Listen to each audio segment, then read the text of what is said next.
So, well, Chris, thank you for doing this interview. That's I really appreciate it. Good to get to know the man behind the game that I've been playing over was it 16 streams I think I did. Yeah, I think so, something like that. And thank you for Mhm. having me. It's fantastic. Ab- Absolutely. So, introduce yourself and your game. My name's Chris Mango. I am a high school math teacher and math tutor from New Jersey.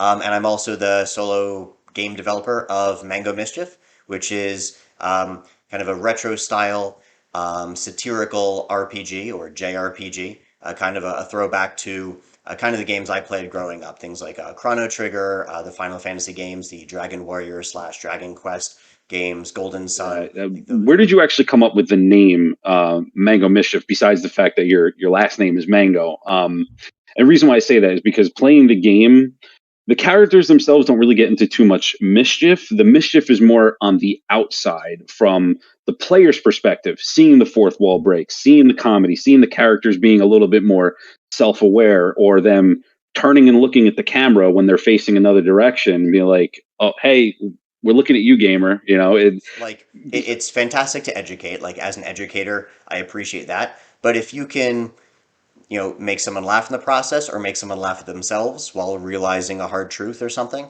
I found those sorts of approaches to be particularly interesting and influential. Um, so I thought it'd be a really fun challenge to kind of poke fun at one of my favorite genres of games growing up because once in a while there are lazy tropes. There are cliches that you just kind of take for granted When I was because playing through the game, there definitely is a really good story there too. It was just it took some time to get there, and the mystery behind it, and getting towards the end of the game and seeing everything wrap up, and that light bulb clicking in my head, and it's like, wow, and that kind of creates that will create a lasting memory. It has created a lasting memory in my mind, and I'm sure it will with other future gamers. um, and the fact that I was able to watch everyone's VODs. Like I've watched easily over 100 hours of other people playing my game, which was great. Like I've taken notes. I had like Microsoft Word documents and spreadsheets, and just up until well maybe for the first I don't know 8. So I made Mango Mischief in 2 years, and so for the first year and a half.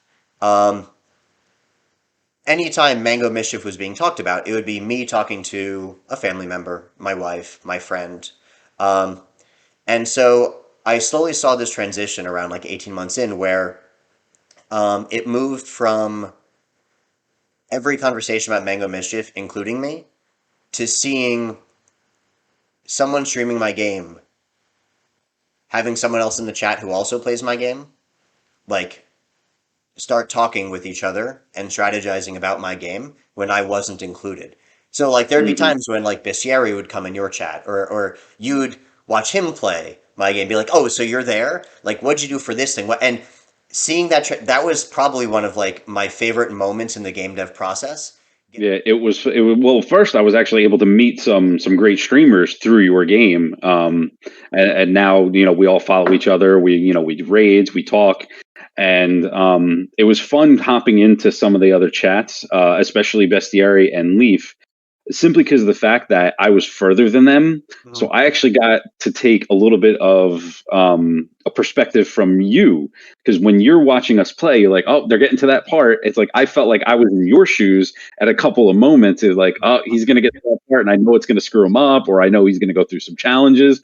And it felt really good to watch the reactions and see the different perspective from the other streamers versus what I had personally experienced. It was really neat to be a part of it. I would say Yeah, I feel like you're talking about the Hidden Haven water pillar situation where that's one of that. That's just one of them. yeah. What was another one? There was another one that really stood out, and I can't think of it off the top of my head. Wait, I'm gonna try to think of it. to avoid spoilers, was it at the very, very, very end of the game with that one battle that you kept resetting? That you were, Yes. yeah, yeah. And I can't believe how long I spent on that battle, and then because again, I was going through at a faster rate than all the rest. You, And then when I'm watching somebody else's stream, they're getting through the battle on the first try. And I'm like punching myself in the face, like, how did I not figure? And I even said it on stream. I'm like, and I did this, like I put my hands in my head, and I'm like, Chris, you got me, and you got me good. Yeah. And again, that's another one of those moments that is going to stick with gamers, I'm Right. sure. Your game may possibly open up new opportunities for you. You never know. Would you be willing, should the opportunity ever come, if another indie dev or somebody comes along and says, "Hey, I like the way you developed Mango Mischief, or I liked your writing in particular," because that's another thing that really stood out throughout your entire game was the writing behind it. If that ever became a possibility, I mean, if the circumstances are in your favor, is that something that you would pursue, possibly a career shift, or just continuing doing it on the side? And, I'm excited to finally get the game out there now that I'm done creating it and just working on the marketing and some other videos that I'm recording, which not even you know about yet, but they'll be out in the summer Oh, after release. really? Yeah, yeah. I think Yeah, I usually got a little bit of the inside, but yeah, it's even some stuff mystery to me. I'm trying. Interesting. When I was first creating the game, I wasn't ever intending on selling the game to anybody. Like it was always just a passion project for myself. Okay. Like I don't have a bucket list, but if I did, making my own video game would be somewhere on there. So I was totally fine with the intrinsic motivation of making a game that I was really, really proud of, which, based on my experience, seems to be a good place to start when creating a game.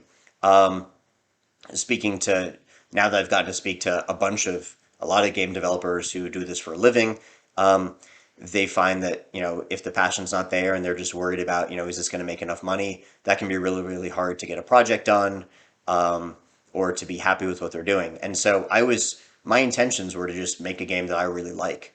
But then as I talked about the game I'm making with more people, moving from family to friends to other people who play RPGs on the internet just casually, people started asking like, "Hey, that sounds like a really cool game. Like, when can I play it?" Or like, "Where can I find the game?" Or "How much does it cost?" And like all of these questions, and I kind of ran out of reasons to say I'm not selling it. Um, and then like what clinched it was like the Kickstarter, where yeah, Mango Mischief drops on Steam on June 20th of this year, 2022. It'll just be $10 for a 20, 30, 40, however long hour JRPG experience. Again, it's a retro style. You got your old like 8 16-bit graphics, with a heavy amount of satire, comedy, fourth wall breaks, puzzles, puns, really bad jokes. Um, Yeah, a lot of really, and they're funny too. Some of those bad jokes, it's like it's bad, but it's good. yeah. Thank you, Chris, for helping me discover my purpose in my direction in this vast world of content creation.